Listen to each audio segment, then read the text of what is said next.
Future face to face English reading में आपका स्वागत है। आज हम वॉइस सेक्शन के बारे में पढ़ेंगे। इसके अंतर्गत एक्टिव वॉइस और पैसिव वॉइस के बारे में जानेंगे। इसमें आपको पहला पार्ट जो होगा वो बेसिक फैक्ट्स है पार्ट 1 में, जिसे आपको जानना अत्यंत आवश्यक है और ये आपको ग्रामर, ट्रांसलेशन, स्पोकन, रिटेन सभी सेक्शन में ये पोर्शन काम देगा। इसीलिए पहले हमें जान ले वॉइस बनाने से पहले हमें कौन कौन से शब्दों की जानकारी अवश्य होनी चाहिए, उसके बाद ही हम कुछ सीख सकते हैं। तो चलिए स्टार्ट्स करते हैं। देखिए, वॉइस में सबसे पहले आपको सब्जेक्ट और ऑब्जेक्ट को जानना होगा, क्योंकि वॉइस बनाने के दरमियान सब्जेक्ट ऑब्जेक्ट को हम लोग आगे और पीछे करते हैं। इसमें आई का ऑब्जेक्ट मी हो जाएगा, बी का अस, यू का यू, दे का देम, ही का हिम, सी का हर, इट का इट। ऊपर लिखे सब्जेक्ट और ऑब्जेक्ट के अलावा अन्य वर्ड का रूप वॉइस में नहीं बदलता है जब हम आगे या पीछे करते हैं।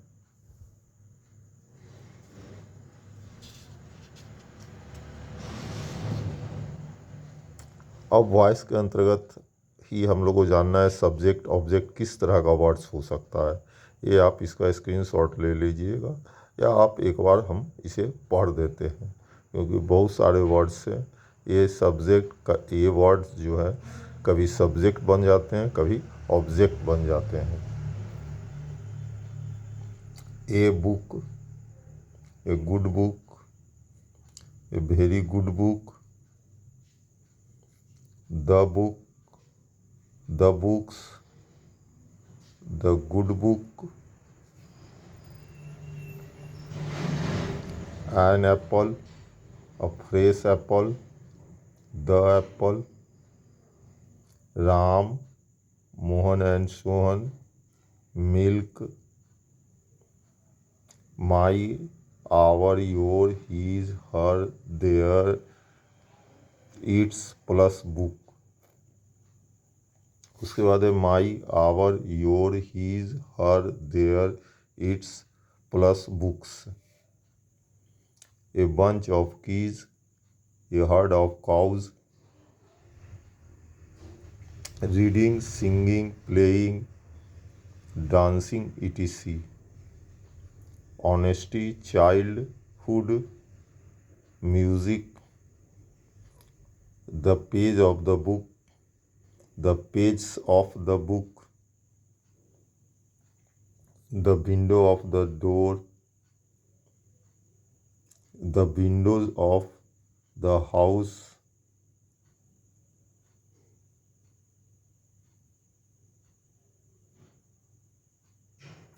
football, Holi, Hindi, the Taj Mahal, the poor, the rich, the good, etc। Dear student, एक जगह हमने the window of the door बोल दिया है, उसे आप the window of the house जाने।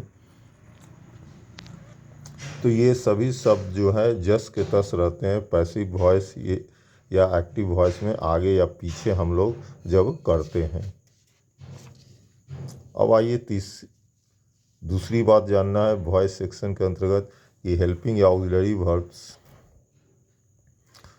कैसा होता है। इन शब्दों को आप याद ही कर लें तो वॉइस बनाने में आपको सुविधा होगी, अदरवाइज आपको बहुत दिक्कत होगी। Is, am, are, was, were, has, have, had, do, does, did, can, could, may, might, will, would, shall, should, must, ought to. उसके बाद आपको वर्ब्स के रूप में जानना है कि मेन वर्ब को, ठीक है। मेन वर्ब जो है V1, V2, V3, V4, V5। देखिए V1, V2, V3 verb form को ये आप किसी भी ग्रामर या ट्रांसलेशन के बुक में वर्ब फॉर्म दिया हुआ रहता है, जिसे आप 40-50 याद कर लें तो आपको फिर ज़्यादा सुविधा होगी। या तो आप बनाते बनाते प्रैक्टिस कीजिएगा एक्सरसाइज बुक्स को, तो ये आपको याद हो जाएगा। बेहतर रहेगा आप कंठस्थ कर लें 40-50 वर्ब्स के रूप को, V1 V2 V3 को। देखिए V4 का पहचान होता है कि वर्ब के साथ ING लगा हुआ रहता है, और V5 का पहचान है कि वर्ब के अंत में जो है एस या ES या IS लगा हुआ रहता है। एज फॉर एग्जांपल में हमने कुछ वर्ड्स यहाँ पर दिया है, जिसे आप एक बार मैं पढ़ देता हूँ और आप भी अपना देख के समझने का प्रयास कीजिएगा। Go, went, gone, going, goes, eat, ate, eaten, eating, eats, cry, cried, crying, cries. Note में है आपको दिया हुआ V1 V2 V3 को verb section, verb form section से याद करना पड़ता है। V4 वर्ब के अंत में ING लगा रहता है। V5 में वर्ब के अंत में S या ES या IS लगा हुआ रहता है।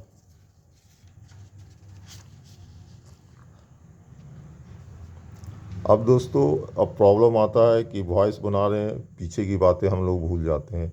तो यहाँ पर हमने टेलिंग वर्ब, ऐसे इंग्लिश ग्रामर में वर्ब टू बी कहलाता है ये, उसका हिंदी में हमने लिख दिया है। एक तरफ सब्जेक्ट है और है, हो, हूँ है, तो उसके लिए क्या यूज़ होता है सो लिखा हुआ है, और था थे थी के लिए क्या यूज़ करते हैं सो लिखा हुआ है, और रहेगा रहेगी, होगा होगी, बनूंगा बनूंगी के लिए अंग्रेजी में कौन सा वर्ब प्रयोग होता है। देखिए, तो मैं एक बार दोहरा दे रहा हूँ।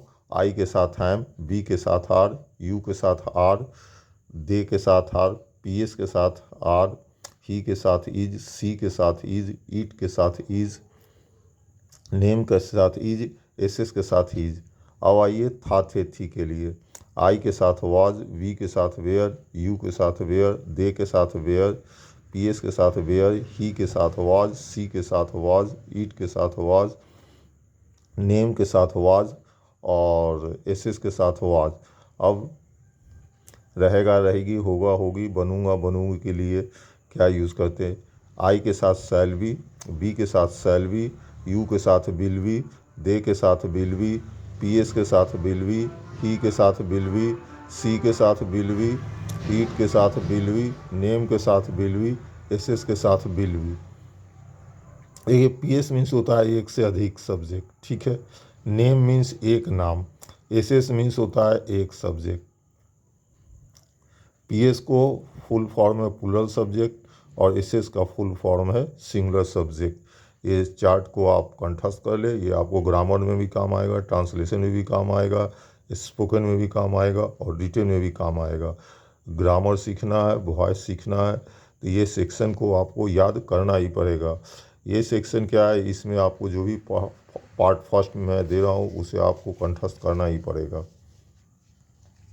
अब आइए दूसरा सेक्शन है, उसके बाद है आपका वर्ब। यहाँ हम पॉजेसिव वर्ब के बारे में पढ़ेंगे, जिसे अंग्रेजी ग्रामर में टू हैव वर्ब कहा जाता है। तो यहाँ पर जान लीजिए, नीचे मीनिंग पहले लिखा हुआ है। हैज़ हैव का मतलब है के पास है, हैड का मतलब है के पास था थे थी, और विल हैव शैल हैव का मतलब होता है के पास होगा या होगी। तो मैं इसे पढ़ देता हूँ यहाँ पर। आई के साथ हैव, वी के साथ हैव, यू के साथ हैव, दे के साथ हैव, PS के साथ हैव, ही के साथ हैज, सी के साथ हैज, ईट के साथ हैज, नेम के साथ हैज, और SS के साथ हैज।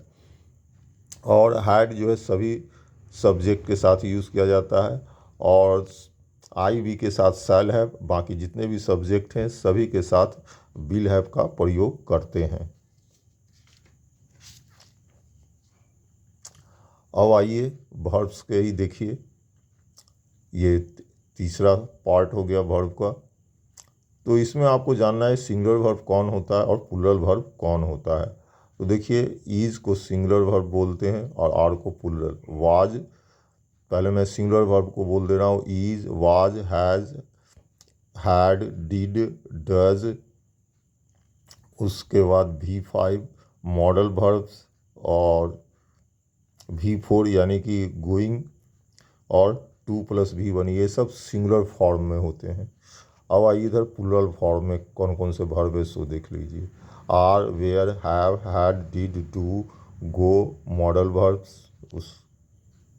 ये सिंगुलर प्लूरल फॉर्म को भी आपको याद रखना पड़ेगा, क्योंकि वॉइस बनाने के दरमियान सब्जेक्ट ऑब्जेक्ट जो है पीछे से आगे की ओर जाता है, तो वर्ब का रूप बदलता है। जैसा सब्जेक्ट बनता है, यानी कि जैसा ऑब्जेक्ट को हम आगे की ओर ले जाते हैं बनाने के दरमियान, वैसा हम लोगों को वर्ब का प्रयोग करना होता है। तो मेन बात समझ गए। आपको इस पार्ट फर्स्ट के सभी बातों को आपको याद रखना होगा। जब तक याद नहीं रखिएगा आगे वॉइस में आपको बहुत दिक्कत होगी। मैं आशा करता हूँ आप मेरी बहुत सी बातें समझ गए होंगे।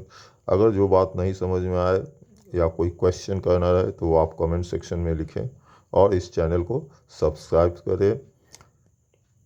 मैं अगला वीडियो अब बनाने के लिए प्रेजेंट सिंपल टेंस या प्रेजेंट इंडेफिनिट टेंस या सिंपल प्रेजेंट टेंस, जो कहिए एक ही है, उसका नाम अलग अलग है, लिखने वालों ने लिखते हैं ग्रामर के।